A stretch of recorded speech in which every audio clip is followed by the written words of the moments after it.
آج ہم قائد اعظم محمد علی جناح کا یوم پیدائش کے بارے میں اوور ویو کریں گے۔ قائد اعظم کے بارے میں جتنا ان کی بہن مادر ملت فاطمہ جناح جانتی تھی اتنا شاید ہی کوئی انہیں جانتا ہو۔ آج قائد اعظم کے بارے میں ان کی بہن قائد ملت کی زبانی جانتے ہیں۔ کتاب میرا بھائی از فاطمہ جناح، اردو ترجمہ اقبال حسین قادری سے اقتباسات۔ میرے بھائی محمد علی جناح 25 دسمبر 1876 کو پیدا ہوئے اور اسے سب جانتے ہیں۔ ایک بات جس کا علم ممکن ہے دوسروں کو نہ ہو یہ ہے کہ میرے والد 1857 میں پیدا ہوئے تھے، یعنی یہ وہ وقت تھا جسے ہم جنگ آزادی کے نام سے منسوب کرتے ہیں، جبکہ انگریز اسے حقارت سے غدر کہہ کر پکارتے ہیں۔ اس زمانے میں ہمارا خاندان گوندل میں قیام پذیر تھا۔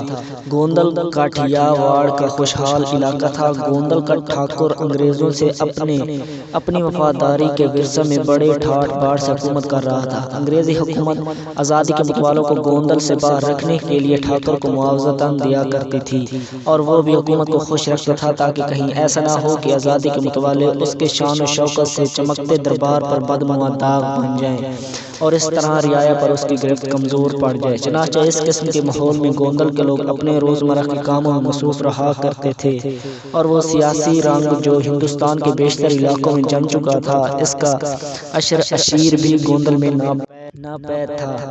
میرے دادا پونج جناح کا آبائی گاؤں پانیلی تھا، جس کی آبادی 1000 نفوس سے بھی کم تھی۔ اتفاق سے میرے دادا کا شمار ان چند لوگوں میں ہوتا تھا جو زراعت پیشہ نہیں تھے۔ ان کی ملکیت میں چند کھڑیاں تھیں جن سے وہ اور چند مزدور کھردرا سوتی کپڑا تیار کیا کرتے تھے۔ آمدن بس اتنی تھی کہ سارے کنبے کا آسانی سے گزارا ہو جاتا تھا۔ ان کے 3 بیٹے تھے، الجی، کتھو اور جناح۔ ایک بیٹی تھی جس کا نام من بائی تھا۔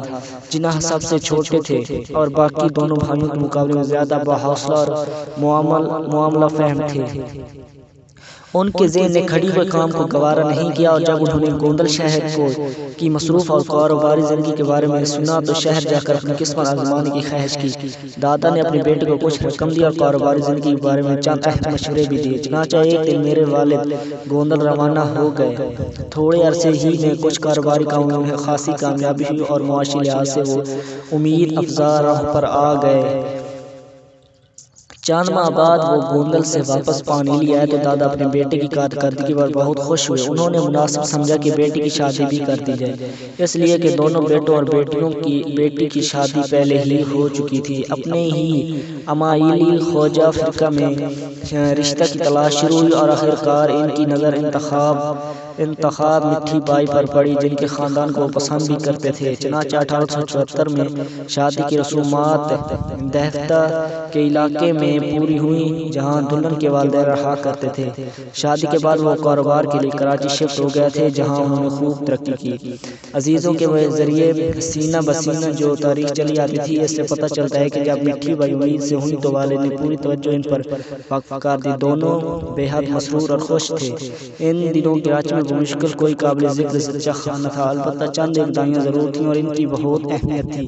پیدائش سے قبل علاج اور دیکھ بھال جیسی باتیں تقریباً مفقود تھیں اور دائی بھی بوقت پیدائش بلائی جاتی تھی۔ متمول علاقہ ہونے کی بنا پر کھارا در میں بھی ایک دائی رہا کرتی تھی جو اپنے پیشہ ورانہ تجربے کی وجہ سے اس علاقے میں خاصی شہرت کی مالک تھی۔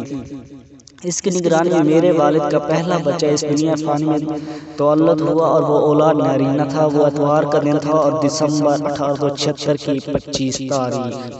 بچہ چھوٹا بھی تھا اور کمزور بھی، اس کی صحت کی بابت تشویش رہا کرتی تھی۔ یوں بھی اس کا وزن اوسط سے چند پاؤنڈ کم تھا۔ بہرحال تشویش کے بادل اس وقت چھٹے جب ایک ڈاکٹر نے والدین کو یقین دلایا کہ جسمانی طور پر بچہ میں کوئی خرابی نہیں۔ کاٹھیا واڑ میں ہمارے خاندان کے مردوں کے نام ہندو وانہ انداز پر رکھے جاتے تھے۔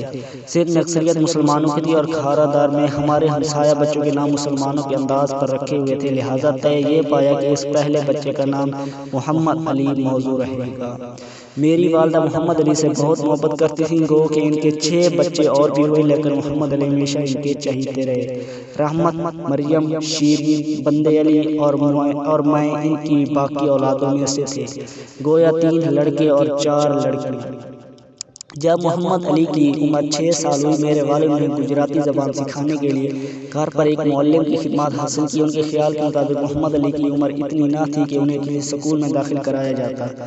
دوسری بات یہ تھی کہ قریب ترین سکول بھی گھر سے خاصے فاصلے پر واقع تھا۔ پڑھائی کے معاملے میں محمد علی خاصے لاپرواہ تھے اور ریاضی میں ان کا جی نہ لگتا تھا۔ البتہ پڑوس میں اپنے ہی ہم عمر بچوں کے ساتھ انہیں کھیلنے میں بڑا لطف آتا تھا اور کئی کھیلوں کے اچھے کھلاڑی بھی تھے۔ کھیلوں میں لڑکے عموماً ان کا کہا مانتے تھے۔ جب ان کی عمر تقریباً 9 سال ہوئی تو انہیں ایک پرائمری سکول میں داخلہ کرا دیا گیا۔ امتحان میں جب دوسرے لڑکے ان سے بہتر نمبر حاصل کرتے تو ان کا اعتماد متزلزل ہو جاتا۔ اس کا حتمی نتیجہ یہی ہوا کہ کتابوں سے ان کا دل کچا چٹھا سا ہو گیا۔ ظاہر ہے کہ والدین نا امیدی اور بے بسی کا کیا عالم ہوگا، جنہوں نے بیٹے کو عمدہ تعلیم کے زیور سے آراستہ کرنا چاہا۔ ماں نے نرمی سے بیٹے کو سمجھایا کہ وہ باقاعدہ سکول جایا کرے اور تعلیم کی طرف پوری توجہ دے۔ والد نے ان سے پوچھا کہ تم پڑھائی کی طرف توجہ کیوں نہیں کیا کرتے؟ تو محمد علی نے جواب دیا، ابا مجھے سکول پسند نہیں۔ پھر آخر تم کیا کرنا چاہتے ہو؟ میں آپ کے ساتھ دفتر جا کر کاروبار سیکھنا چاہتا ہوں۔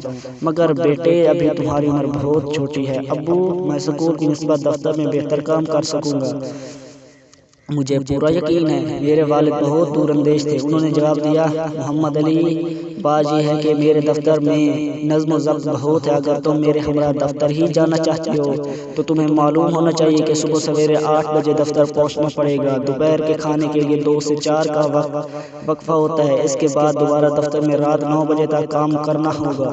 ابو میں یہ سب کچھ کر سکوں گا، لیکن بیٹے پھر تمہیں کھیل کود کے لیے ذرا سا وقت بھی نہیں ملے گا۔ کوئی بات نہیں۔ اس طرح محمد علی نے والد کے ہمراہ دفتر جانا شروع کر دیا۔ انہوں نے جلد ہی محسوس کیا کہ دفتری کاموں کا انحصار بھی لکھائی پڑھائی پر تھا۔ ان کی اپنی ذاتی افادیت بس چھوٹے چھوٹے کاموں تک ہی محدود ہو کر رہ گئی تھی اور یہ بات انہیں پسند نہ آئی۔ والد اہم کاروباری فیصلے دوسرے لوگوں کے مشورے سے کیا کرتے تھے، کوئی بھی محمد علی سے ان کی رائے نہیں پوچھتا تھا۔